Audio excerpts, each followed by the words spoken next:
Hi guys, we are featuring M6 BMW 2012 model.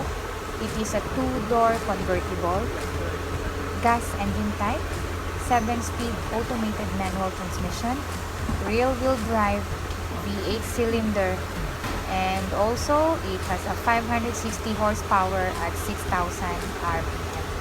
It has 32 bulbs, double overhead cam, and a variable timing.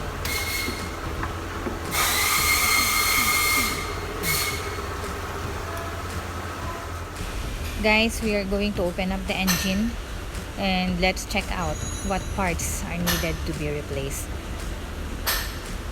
It will take, I think, 1 or 2 days to open up. Let's see how fast our mechanic will be able to finish this.